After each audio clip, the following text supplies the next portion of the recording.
Les archives d'Afrique, Alain Foka. Bonjour à tous et bienvenue dans ce magazine consacré à l'histoire contemporaine de l'Afrique à travers ses grands hommes. Nul n'a le droit d'effacer une page de l'histoire d'un peuple, car un peuple sans histoire est un monde sans âme. Et qu'une race est responsable d'une civilisation, même si elle est noire de la tête aux pieds, même si elle est lipue, même si elle est promenade, elle ne peut plus être perçue, occidentalement parlant, comme étant nègre.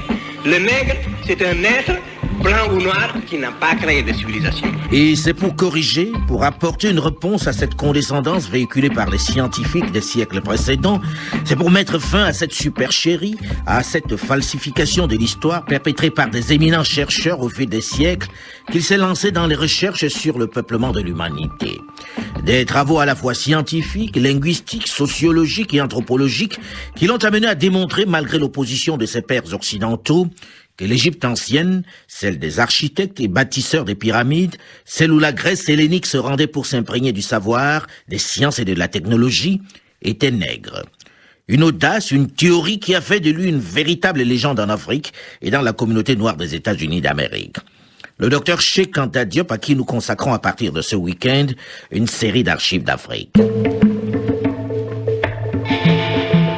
L'égyptologie a fourni en même temps qu'elle naquit un effort de négation pour gommer en quelque sorte, effacer l'origine négroïde. Et je n'en veux pour preuve que le témoignage du frère de Champollion le Jeune. Champollion le Jeune était un savant de bonne foi. Mais Champollion fils Jacques fait partie de ces savants qui ont falsifié sciemment l'histoire et qui ont écrit des choses qu'un vrai savant n'écrit pas. Champollion fils Jacques, voici sa déposition. Il dit, c'est très long, la peau noire et les cheveux crépus, ces deux qualités physiques ne suffisent pas pour caractériser la race nègre, et la conclusion de Volney relative à l'origine nègre de l'ancienne population égyptienne est évidemment forcée et inadmissible. La science devient normative. Qu'est-ce qui est inadmissible en science? En science, tout ce qui est prouvable est acceptable et admissible. Donc, il fallait, c'est comme si on avait honte de cette origine nègre en pleine période impérialiste, et il fallait la gommer. Et tous les égyptologues sur l'origine des Égyptiens n'ont jamais donné des choses à partir de ce moment-là satisfaisantes. Je pense à Maspero, je pense à Breasted, je pense à toute l'égyptologie actuelle qui élude complètement le problème. Nous sommes le 2 février 1974 au Caire en Égypte. Cheikh Anta Diop parle enfin devant d'éminents égyptologues venus des 4 coins du monde à la demande de l'UNESCO. Cheikh Anta Diop. Lorsque l'UNESCO m'a demandé de participer à la rédaction de l'histoire générale de l'Afrique, j'ai dit que je ne pouvais pas, sous prétexte qu'on écrit un ouvrage de portée mondiale, n'est-ce pas, m'exprimer par des euphémismes. Donc, il faut que toute la communauté scientifique se réunisse au Caire, qu'on débatte de cette question brûlante de l'origine africaine de l'Égypte et de l'origine nègre de l'Égypte, et que tous les savants et spécialistes qui ne sont pas d'accord viennent. Et qu'on les avertisse 2 ans à l'avance au moins, et qu'ils ne viennent pas dire qu'ils ne savaient pas ce qui les attendait. Je garantis la sérénité des débats, je garantis la courtoisie des débats, et du côté africain, je ne serai qu'avec 2 collaborateurs, 2 qui, comme moi, pouvaient lire les hiéroglyphes. Les autres, je n'en avais pas besoin parce qu'ils ne pouvaient rien apporter. Et même, nous n'étions que 2 finalement. Le 3e même a eu un empêchement. Et cela permettait d'élargir la délégation occidentale et de faire venir tous ceux qui le voulaient. L'Amérique était représentée par son département même d'égyptologie à Luxor. L'Égypte était représentée par la cohorte de ses savants sur place. La France était représentée par ses meilleurs égyptologues, le professeur Vercouter, Leclanc, qui sont tous académiciens maintenant, et Sonoron, qui était un des meilleurs pour la langue égyptienne, de Bonhomme. La Scandinavie était représentée par l'académicien C.O. Soderberg, et ainsi de suite. C'est devant un tel parterre de scientifiques, d'autant d'horizons qu'ils n'étaient pas parvenus jusque-là à réunir, que Cheikh Anta Diop, accompagné de son disciple, le Congolais Théophile Obenga, va se livrer à sa démonstration sur l'origine de l'humanité. Il s'appuie dans un premier temps sur une étude réalisée sur la peau des momies, prélevée dans les sarcophages, puis sur le groupe sanguin des Égyptiens, mais également sur divers témoignages pour étayer ce qu'il essayait de faire passer comme message depuis plusieurs décennies. Et j'en arrive à l'époque moderne, ce qui fait qu'en pleine époque d'esclavage, quand un savant français de bonne foi a visité l'Égypte, il n'a pas pu s'empêcher de pousser un cri. Il s'agit de Volney, qui a visité l'Égypte entre 1783 et 1785, et il décrit les Coptes. Tous ont le visage bouffi, l'œil gonflé, le nez écrasé, la lèvre grosse, en un mot, un vrai visage de mulâtre. J'étais tenté de l'attribuer au climat lorsque, ayant été visiter le Sphinx, son aspect me donna le mot de l'énigme. En voyant cette tête caractérisée de nègre dans tous ses traits, je me rappelais ce passage remarquable d'Hérodote où il dit, pour moi, j'estime que les Colches sont une colonie des Égyptiens, etc. Parce que comme eux, ils ont la peau noire et les cheveux crépus. Et Volney dit plus loin, quel sujet de méditation de voir la barbarie et l'ignorance actuelle des Coptes, issus de l'alliance du génie profond des Égyptiens et de l'esprit brillant des Grecs, de penser que cette race d'hommes noirs, aujourd'hui notre esclave, est l'objet de nos mépris, et c'est là même à qui nous devons nos arts, nos sciences et jusqu'à l'usage de la parole, etc. Cheikh Anta Diop va étendre sa démonstration, sa théorie, jusqu'aux similitudes linguistiques, notamment avec sa langue nationale, le Wolof. On a dit que les Égyptiens ne connaissaient pas leurs origines, je ne suis pas d'accord. Et voici ma raison. Les Égyptiens connaissaient parfaitement leurs origines et ils l'ont exprimé dans leur langue d'une façon explicite. Alors, Kem, ça veut dire noir en égyptien ancien. Et la formation d'un collectif en égyptien ancien consiste à mettre un T au singulier, à l'adjectif ou bien au substantif. Et c'est de cette manière qu'on a formé Kemt, qui veut dire le pays noir. Et c'est là que vous faites la confusion. Hein? Parce que Kemt, ça veut dire la noire, étymologiquement. Ça veut dire la noire, absolument. Kem, ça veut dire noir, c'est l'adjectif, et Kemt, c'est la noire. Mais les égyptologues avaient l'habitude de dire, puisque le déterminatif qui suit, c'est le déterminatif du pays, alors la noire doit s'appliquer à la terre et non pas aux hommes. Mais ils ne discutaient pas pour savoir si Kemt étymologiquement signifie noir ou pas. Mais là où la position des égyptologues n'est plus défendable, c'est quand le même Kemt maintenant est suivi d'un déterminatif composé de l'homme, de la femme et des trois traits du pluriel. Et à ce moment-là, si on est conséquent avec soi-même, on est obligé de dire que cette fois-ci, noir s'applique nécessairement aux hommes qui suivent, au déterminatif. Parce que le déterminatif a changé. Si le déterminatif est le pays, je veux bien que noir s'applique au pays, mais si le déterminatif, ce sont les hommes, c'est l'ensemble du peuple d'Égypte symbolisé par l'homme, la femme et les trois traits du pluriel, alors on raisonne selon les mêmes critères, il faut avoir le courage intellectuel de dire que ce sont des nègres. Bon. Et cette racine a proliféré dans les langues africaines. Cette racine veut dire noir, nègre également. En Wolof, nous avons aujourd'hui Khum, qui veut dire charbonné. Et nous avons Khemit en Wolof, qui veut dire ce qui a charbonné. Par conséquent, et nous avons un peu Kembu. Kembu qui veut dire le charbon. Un peu. Par conséquent, cette racine, Khemit, a proliféré dans les langues africaines. C'est la fameuse racine kamitique, le mot kamit, sur lequel nous allons longuement discuter. Voici son origine étymologique. C'est le terme par lequel les Égyptiens anciens se désignaient et qui veut dire noir charbon. Mais qui est ce personnage qui rame ainsi à contre-courant dans toutes les publications et recherches scientifiques diffusées à travers le monde? Qui est cet intellectuel africain qui défie les chercheurs avec des théories aussi afrocentristes? Qui est cet homme qui accepte d'être la cible de toute la communauté scientifique, qui a surtout développé jusque-là la thèse polycentriste de l'origine humaine? C'est à partir de la région du Kenya, à partir de cette région de l'Afrique, que l'humanité entière va être peuplée. Par conséquent, toutes les théories antérieures qui peuplaient l'Afrique à partir de l'Asie mineure, à partir de l'Inde, à partir de la Palestine, toutes ces théories sont caduques. Les deux spécimens, les deux variétés d'hommes qui ont existé sont partis d'ici pour aller peupler le reste de la Terre.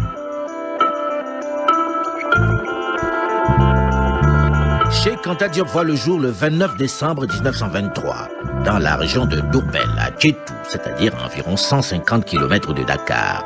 Il est le fils unique de Massamba Sassoum Diop, qui va décéder quelque temps seulement après sa naissance. C'est donc sa mère, Maguette Diop, qui doit s'occuper de son éducation. Docteur Yorossi, un de ses compagnons de lutte. Cheikh descend de la famille des Diop et son grand-père maternel, Massamba Sassoum, c'est le dernier Barguet, autrement dit, l'un des derniers qui aurait pu prétendre au titre de Mel, ou même de Barak Owalo. La petite sœur de sa maman avait épousé la sœur du grand marabout, Cheikh Bamba, Cheikh Ahmed Bamba, le fondateur même. Le fondateur du mouridisme. Du mouridisme. Fatou, la petite sœur de sa mère, avait épousé la sœur de Serigne Bamba. Donc, il y avait de l'argent, et sa mère très dynamique. Cheikh a commencé l'école coranique à Tchaïtou, il est allé à Koki, il a fini à Kergoumak à Diourbel, et sa maman l'a mis c'est sa maman qui l'a mis à l'école française. Avant l'école française donc, Le jeune Cheikh Anta Diop est d'abord envoyé à l'école coranique à Koki, qui va, comme il l'écrira plus tard, entraîner l'esprit et le corps à l'endurance physique et morale. Il passe donc ses premières années dans un environnement mouride. C'est de là que sa mère l'envoie à l'école régionale de Diourbel, où il obtiendra son certificat d'études primaires en 1937. Son parchemin en poche, il rejoint sa mère à Dakar, dans le quartier de la Médina, et s'inscrit au lycée Van Vollenhoven. Mais dans cet établissement, il est confronté en classe de 3e à la xénophobie de son professeur de français, qui ne supporte pas son attitude peu révérentielle, comme l'illustre ce mot d'un des responsables administratifs du lycée Van Vollenhoven, adressé en août 1941 à l'inspecteur général de l'enseignement en Afrique occidentale française. Le jeune Cheikh Anta Diop risque, par la mauvaise disposition de son professeur, M. Boyot, de tripler sa 3e, ce qui motiverait sans aucun doute son renvoi du lycée. M. Boyot est un singulier professeur dont j'ai eu l'occasion, dès ses débuts au lycée, de signaler l'attitude hostile à notre race aux autorités. Ces théories sur la race, qui font de lui un disciple de Gobineau, sont des plus pernicieuses et font que le fossé se creuse chaque jour davantage entre le blanc et le noir. Fin de citation. Cheikh Anta Diop va finalement quitter cet établissement en raison d'une tension trop forte donc avec ce professeur de français pour rejoindre la capitale d'alors, Saint-Louis, où il obtiendra son baccalauréat, première partie. Dr Yorossi, un de ses compagnons et disciples. Cheikh, tout jeune, est un esprit curieux, a toujours été un esprit curieux. Même quand nous étions au lycée, il a voulu inventer une écriture pour dire que ces blancs-là, ils nous compliquent les choses, ils disent qu'on n'a pas d'écriture. Moi, je suis sûr qu'on en a, parce que même moi, je vais essayer d'en créer. Bon, ça n'a pas abouti. Cheikh Mbacké Diop, son fils aîné, auteur d'une remarquable biographie sur son père. On voit qu'il y a une grande précocité dans la prise de conscience des problèmes culturels africains. Et très tôt, il s'intéresse à ces questions culturelles, et en particulier à l'aspect linguistique, et se pose la question de savoir comment sa langue maternelle, qu'il connaît parfaitement, grâce au milieu dans lequel justement il a vécu, comment cette langue il peut la transcrire autrement que par l'alphabet latin qu'il a appris un peu plus tard donc à l'école française, parce que justement il trouvait que cet alphabet était trop pauvre pour représenter donc tous les sons de sa langue maternelle. Mais il ne s'est pas cantonné à sa propre langue, et ce qui est justement remarquable, c'est que d'emblée cette invention de transcription, il la conçoit pour l'ensemble des langues africaines. Donc c'est un système aussi qui a sa propre logique, évolutif. Donc on voit déjà les dispositions d'esprit, à la fois de quelqu'un donc qui va s'intéresser à l'histoire, aux sciences humaines telles qu'on les appelle aujourd'hui, mais aussi animé également d'une forte rationalité, d'une forte logique, puisqu'il concevait ce dispositif linguistique avec des règles qui lui permettait d'être généralisé aux autres langues africaines sans pour autant connaître toutes ces langues africaines, les autres langues africaines naturellement. Je commençais à m'interroger sur l'étymologie de certains mots wolof et à me demander si nous ne pouvions pas avoir une écriture autonome. Je finis par créer à l'époque un alphabet avec des caractères spéciaux. J'ai renoncé depuis à ce système d'écriture autonome. Je me destinais à une carrière purement scientifique. Signé Cheikh Anta Diop. Docteur Yorossi. On l'appelait Carbone, on l'appelait... Déjà? Oui, et on l'appelait... Il était très bon en allemand, très bon en anglais, très bon en maths, en physique, en français aussi. Il était très bon. Et c'était un excellent élève. C'est à Dakar, au lycée Van Vollenhoven, que Cheikh Anta Diop obtient en 1945 son brevet de capacité coloniale qui correspond au baccalauréat. Il embarque en avril 1946 pour Paris, avec pour ambition de poursuivre des études d'ingénieur des constructions aéronautiques. Annette Mbaye d'Erneville, une amie. Cheikh Anta Diop habitait à ce moment-là la rue des Écoles, à Paris, dans le 5e arrondissement. C'est dans ce cadre du quartier latin que se croisent, se fréquentent les intellectuels, les étudiants africains en général. Ici, pas de nationalité. Tous se sentent d'abord africains. Ici foisonnent les idées, surtout dans cette période d'après-guerre où l'Empire a payé un lourd tribut pour libérer la métropole de l'occupation allemande.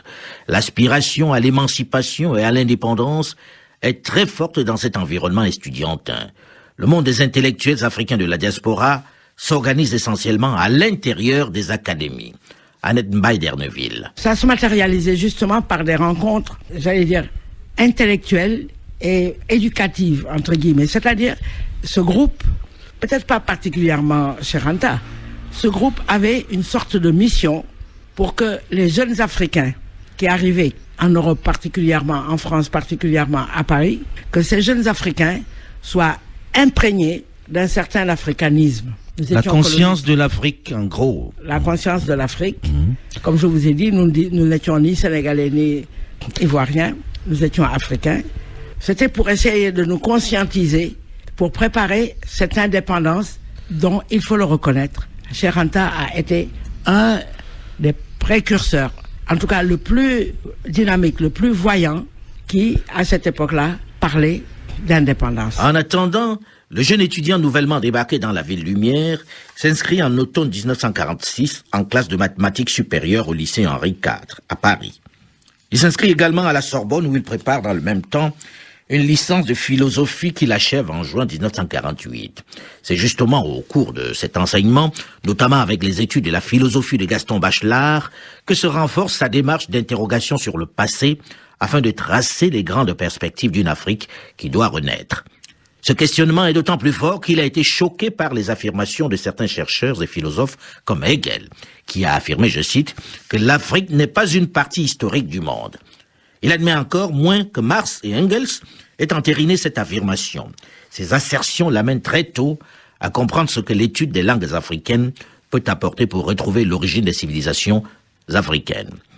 Cheikh Anta Diop, qui veut s'appuyer à la fois sur l'histoire, la sociologie, l'anthropologie, la linguistique, l'égyptologie, la philosophie et l'esthétique, se propose dans un premier temps de soutenir une thèse de doctorat ès-lettres sur l'avenir culturel de la pensée africaine dans laquelle il pose la question de ce qu'étaient les Égyptiens prédynastiques. Il ne parvient pas à trouver un jury acceptant d'examiner sa théorie dans le cadre de la thèse d'État. Mais il n'est pas homme à se laisser démonter pour si peu. Surtout que, parallèlement à ses études, il a également une activité militante en faveur de l'indépendance et de l'unité africaine. Il anime le mouvement des étudiants du Rassemblement démocratique africain, RDA. Il en est le secrétaire général de 1951 à 1953. Alors que tous les partis politiques français s'opposent encore à l'idée d'indépendance, y compris les leaders africains devenus parlementaires français tels que Senghor, Sékou Touré ou Houphouët-Boigny, il lance déjà les mots d'ordre dans l'organe des étudiants du RDA, la voix de l'Afrique noire. Dr Yorossi, un de ses compagnons de cette époque. Cheikh admirait beaucoup Nkrumah et il admirait beaucoup les jeunes Camerounais qui étaient avec nous. Il admirait beaucoup Oumniobé. Oumniobé. Senghor un peu moins quand même. Pourquoi? Oui, passage, les origines toujours.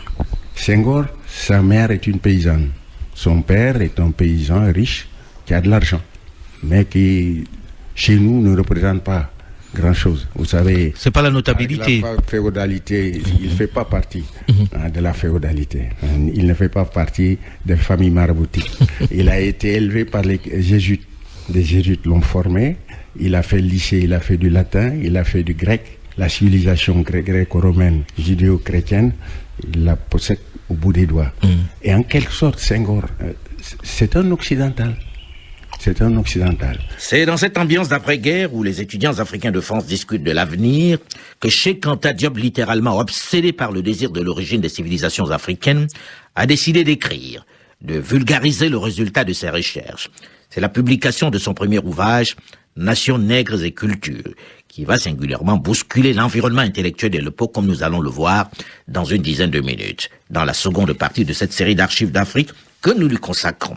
Rendez-vous donc juste après une nouvelle édition du journal sur RFI. Bien sûr, dans cette seconde partie, nous découvrirons ce personnage qui a influencé plusieurs générations d'intellectuels africains, mais vous pourrez, comme chaque semaine, participer au jeu Archives d'Afrique, le coffret, qui vous permet de gagner le coffret Archives d'Afrique, les leaders africains du XXe siècle, volume 2. Mais en attendant, juste après la réclame, le journal.